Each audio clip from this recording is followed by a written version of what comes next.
Welcome back to Conversations on Deck, and today is Serial Conversations with Reggie and Chris. How's it going, Reggie? Oh man, doing great. Looking forward to a little 2%. There you go. Can I choose? Yeah, you can choose. So, as a kid, you can have Frosted Flakes. Okay. Even though I'm right. on the announcements, I always say, have a great day. You do say that. You can have that because I am a Fruit Looper. You're a Fruit I'm going to Looper. put it over there. Well, and you get the colored milk in your Fruit Loop too. Correct. Or your Cocoa Puffs too, for that matter. Yes. We like Cocoa Don't you Puffs know? Sure. around here. And What you need. when you were growing up, Yes. milk, what kind of milk did you generally have? You know, my mother told me that when I was a lad, Yeah. I put on pounds rather quickly, don't you know? When I was a baby, and Really? the doctor asked her what kind of milk do you feed him? He said, well, Yeah. whole milk. He said, well, why don't you go to like 1% or skim? You know. Oh, so then yeah. so then I slimmed up a bit. Yeah. Okay. I think that was I always blamed that for my thighs, but you know I don't know. Yeah. You know, Yeah. who knows? Right. Yeah. But I do want to tell you this though, because I thought this go ahead. was interesting. So 1970, and I don't necessarily think 1970 is that ancient ago. Now I realize I am ancient, and most people listening to this are probably going, "Are you kidding me?" And that was the year I was born. Exactly. Yeah. So, anyways. but when we moved, when I moved to Minnesota in 1970, Yeah. when I first got there, milk was still delivered every morning in glass bottles. Oh, I to love the front that. porch. Yeah. So My I mom, thought that was pretty cool. my family, I know, got the milk and even the I think the cloth diaper delivery too. Oh wow! I think that was a thing. Cloth Yeah. diaper delivery. Yeah. What do you know? But I do remember going to Stewart's. Yeah. It was a shop, and then you could buy the milk Oh, yeah. in those glass containers Oh, and yeah. then return them for the deposit. Yeah, you so. get a deposit, but you were returning everything. Oh my goodness, I Remember sure did. my actually my second job. First job was a paper boy. Second job Yes. was working in a grocery store, and we had to do returns of people's Oh, bottles. yeah, And sort yeah. that out, and it must say something about me. But I loved making sure that the bottles were in the right places and order and all that. Oh, nice. Anyway, yeah. That's very good. Very good. Yep. And I'd say, Reggie, I don't think we ever talked about this, but yeah, I had a paper out and I worked at a grocery store. Oh. The one difference, though, I was an altar boy, Ooh. and I know you were not. Was not an altar boy. That's Not an another altar boy. conversation for another day. That is, and it's not on deck. No, it is not on deck. Yep. Mhm. All right, so let's get back. We Yeah. have this 1983 Kellogg's Oh, Dave Winfield card, Oh, folks. yeah. I mean, it That is doesn't great. get any better than Winnie. that is great. It is not, and I love this. I remember when I was growing up. Remember all the kerfluffle about him. I was with the Padres, and then Yeah, and then went over to New York, don't you know? And dark side. and oh yeah, and Steinbrenner, and he, the one thing I kind of love about Winnie is he's like, hey George, you're not going to stick it to me. I'm Right. going to stand up to you and I'm going to call it out and say, hey, I got what you need. So Yeah. let's just leave it there. But Yeah. anyway, he did that, and I think that was big because the owners were just shafting everybody, and there Oh, needed my to be a goodness. little bit more of a balance. Right. I think there really did. But anyway, so I didn't mind that he would stick up to old George there in New York, don't you? Yeah. know? So, Yeah. but the reason Winnie means a lot to me is that my college baseball coach, my freshman year, he pitched for the University of Minnesota. Wow. And he, two of his teammates, well, actually, there's three teammates. One was from my high school, a guy named Steve Comer. He Okay. graduated from my high school, and he was a pitcher for him. And he had about a 7-year career in the major leagues. That's awesome. And then he had two other guys that grew up in Minnesota that played at the University of Minnesota together with my pitching my head coach, who was also a pitcher for the University of Minnesota. He was a lefty. And their names were Dave Winfield and Paul Molitor. Wow. I mean, can you imagine? Oh, my being goodness. college teammates with Yeah. those guys. Wow. And so I know it's not shocking, but they went to the College World Series 1973 and just had a great one. They didn't win. They didn't win the World Series, Right. but Winnie, and that's what my baseball coach called him. He said Winnie and Molly. That's what he called them, Winnie and Molly. Winnie and Molly. So they were great. They both were Minnesota kids. Yeah. You know, they grew up in Minnesota. You know, Dave Winfield was born in St. Paul there. Mm-hmm. So anyway, they Wild. they went to the College World Series, and Dave Winfield was named the most outstanding player of the 1973 College World Series. That's awesome. Listen to this. I had Yeah, to look this I'm up. listening. I knew he had a phenomenal. I had to look this up. Yeah. He in the College World Series, Dave Winfield pitched 17.1 innings, and he struck out 29 batters in 2 starts No way. in 17 innings. Okay, figure that out. Yeah. How many Yeah. per inning? Oh, my goodness. His hitting, he batted .467 for the tournament.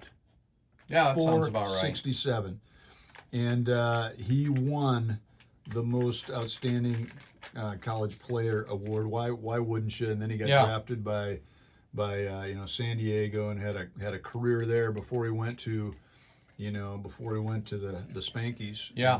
And again, that was a turmoil, wonderful, had an impact, Yeah. all of that. Yeah. All of that together. Wasn't he one of those guys that could have played basketball, or was that Tony Gwynn? Yeah. I thought Winfield could have played basketball or football as well. I'm so glad you asked that question. It is my recollection, and I think I'm pretty accurate on this, that Dave Winfield got drafted in 3 sports. Yes, I do. He got drafted in baseball, obviously. Yep. He got Yeah. drafted in football, and Yeah. he got drafted in basketball as well. And he could have gone to any of those, and Yeah. he chose baseball because you have a longer career most of the time, not always, but most of the time, you know. But no, he was exceptional. And then I thought it was great. You know, he came back to his hometown, the Twins, for his 3,000th hit. Was with Minnesota as a Minnesota Twin. That's so special. he finished with Minnesota he batted .283 here in '83 with this card. Yeah. 152 games, 169 hits. He had 32 home runs, 116 RBIs, 15 stolen bases, 58 walks, 77 Ks in 152 games. That's not bad. That's not bad at all, That's actually. That's not bad. So, but I do want to say this because I think we've talked about this here before, Chris. But Dave Winfield came and he played in the Alaska Baseball League. Yeah. So he played for the Fairbanks Gold Panners. Yeah. And so it was probably early '70s. I'm thinking maybe '71. He was playing up there, and they have the Midnight Sun game. Yes. And you know that. Yep. It starts Yep. at midnight. It's all natural light. There's no enhanced lighting at all. It's all natural, and it's a great feat. I think they just celebrated the 100th year. I believe was I this think they year. may Was that have. right? Yeah, I think so. Anyway, so it's just a great tradition up there in Fairbanks, Yeah. and it's just Yeah. a fun time. Well, Dave Winfield was up there, and he jacked a home run over the left field fence that went out of the park. And it hit a building across the street, and it stayed on top of the building. And I can't remember. I think they said it was close to 500 feet, Wow. if I remember right. But they put up a statue. What was it? Year ago, last year. Last summer. year, I think. Yeah, Last summer. I think it was last summer. They put up this statue to Dave Winfield there. So I haven't been up there. We got to go see up there. We got a road trip up there. I think it would be great. And it was just commemorating this mammoth home run that Winnie cranked. Yeah. So, I just think, like I say, he fought for himself and he fought for his team. He's a great competitor, but in my mind, he was a class guy as well. He really was. I'm pretty sure he's a believer. I wouldn't doubt it. I'm pretty sure he is. I would not doubt it. Yeah. I don't know, but I wouldn't doubt it. Yeah, I'm pretty sure. I'll have to look that up. Yeah. Well, that's great. So he's one of my faves. So. Giant of the game. Yes. Here's another giant of the game. Don Baylor. Donnie Oh, Baylor. Donnie, my go ahead and goodness. hit me, Baylor. I Yeah. ain't flinching. Oh my goodness, Oh, yeah. Don Baylor. I mean, nicknamed the the Groove. Mm-hmm. We'll talk about that a little bit. Yeah. Texan, so he's big boy, came from Austin, Texan. Thick. He Yeah. is just a solid man. Yeah. It's like, wow. And 83 was very similar to the stats you gave with Dave Winfield. Oh, wow, yeah. Yep. He had 82 runs, Right. 162 hits, Mm-hmm. 33 doubles. I mean, yeah. that's Oh, for yeah. a big guy, that means he's hitting it far. Absolutely. 21 home runs, Yep. 85 RBIs, Oh, nice. 17 stolen bases. Wow, that's great. I don't know about you, but when I think of Don Baylor, That's not what I'm not thinking stolen No. bases. No. Yeah, and then check this out. He played in 144 games, 53 Ks. See, that's amazing. I mean, again, and I think like these players now, we all know Don Baylor. He passed away, way too soon. But these guys, these big hitters, I mean, a lot of them, they took pride in having low strikeouts. Oh, absolutely. It seems today it's like they don't even care about that really absolutely. anymore. And one, how many hit by a pitch did he have in the 83? Only 13. Only 13. How many did Winnie have? Winfield had 2. There you go. But that's why I laugh, because basically Don Baylor is crowding the plate, and he's just, what he's saying to the pitcher is, son, you better come ready to pitch. Yeah. Because I'm going to crowd the plate, and if you're Yeah. not ready to throw chin music in, you're Yeah. you're going to walk me. And Absolutely. Look at that. And he walked a Yeah. ton. He had in his 19-year career 267 hit by pitches. Yeah, most ever, right? No, I looked that up. What? I looked it up. There's a guy named Huey Jennings. Oh, come on. This is not in the modern era. Yeah. 287. Yeah. Then Craig Biggio, 285. Really? Wow. And then a guy named Tommy Tucker, 272. Wow. Then Don Baylor at 267, Wow. which is crazy. Yeah. Yep. Yeah. And then he was also is. he was Silver Slugger that year too. Yeah. I mean, Well, and that's when he was an all-star. He was a Gold Glove. Gold and Glover. A Silver Slugger. Yeah, in I mean, 83. you know what? Going back to Winnie, Yeah. I loved watching games of his because man, he could throw that ball Oh goodness. to home plate. He knew how to use the levers the Yeah. good Lord gave him. Oh that's for my sure. goodness! Oh my goodness! Yep. So I found this good quote. You kind of paraphrased it a little bit. what's that? Don Baylor on his hit by pitches. He goes, "My first goal when I go to the plate is to get a hit.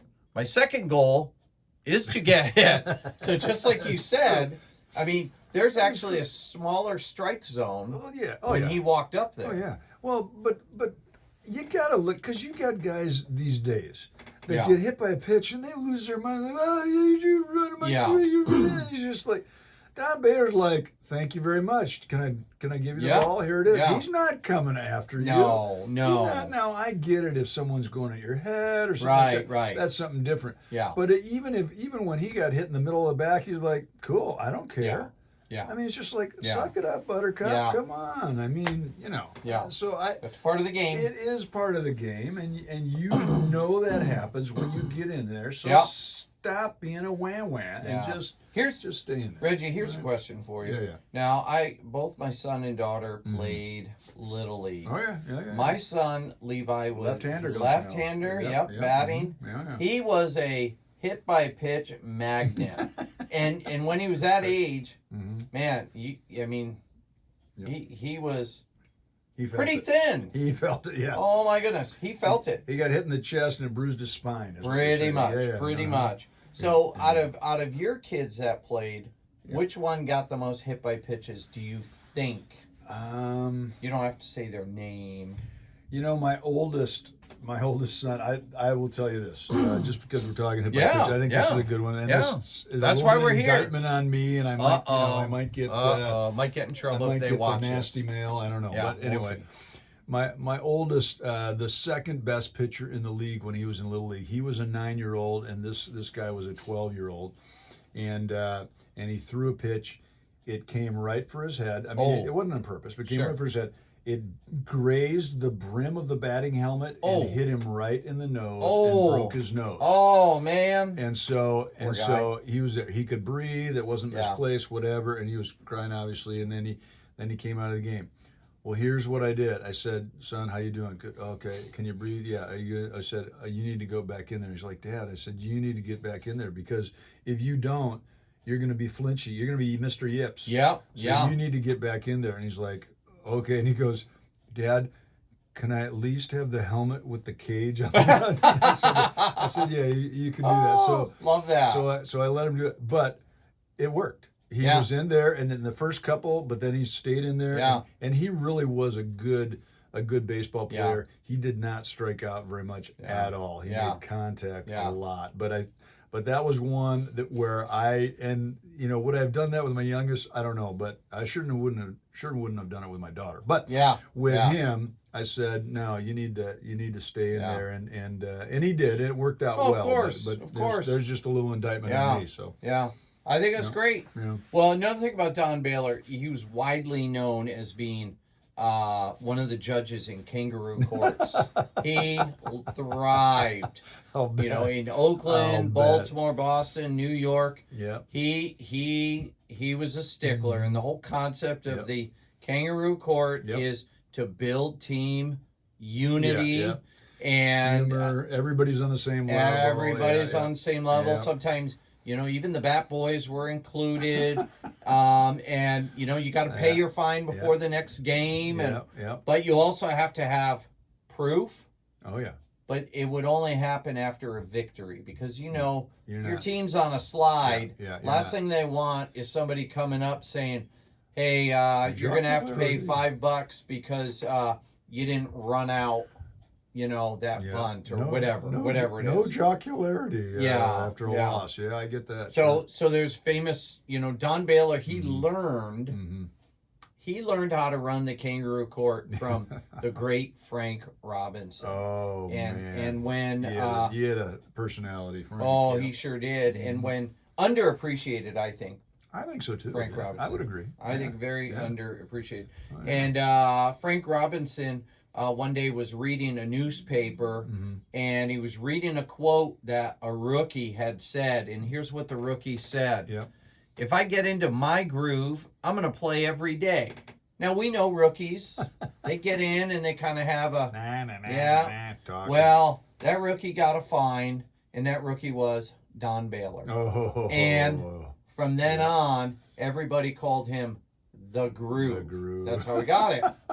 And that's great. Yeah, That great. And then one of Don Baylor's famous finds was Big Mac. Oh, so when he was on Oakland, he was fined by Don Baylor for not dressing up to Major League standards. Oh, nice. And here's what Don said. Ralph Lauren would not have been proud. Stripes one way with stripes the other way, a tie with a leather jacket. If I had stayed around here, he wouldn't have any money. That's so End funny. quote. Love that. And, again, it's all in good humor. Yep. I mean, if we had a kangaroo court here at school, that would be fun. That would be fun. But we could. I don't know if I'd get in trouble. You could do it with your teaching staff. That would be great. A little kangaroo court. Yeah. You might not have any staff left at the end of the year. I might not. Hey, but if we're I need to say something before we're done with Donnie Baylor. Yeah, for sure. I need to say, I obviously I most appreciated Don Baylor in 1987 because he came and brought leadership, and he came over with Bert Blyleven as well. But I think Bert was there for a year longer than Don Baylor. But Don Baylor came over and played with the Twins in '87, and we all know how that went. Oh yeah, what a great one! But what a team. What great, just professionalism. He was just so solid as a man and as a player, and he really helped that team have success and finish strong and get their first world championship ever. So I have fond memories of Don Baylor, and he just had an impact on many teams. That's the experience, leadership that a veteran can bring in, which is always fun. I love when you think about school and stuff like that.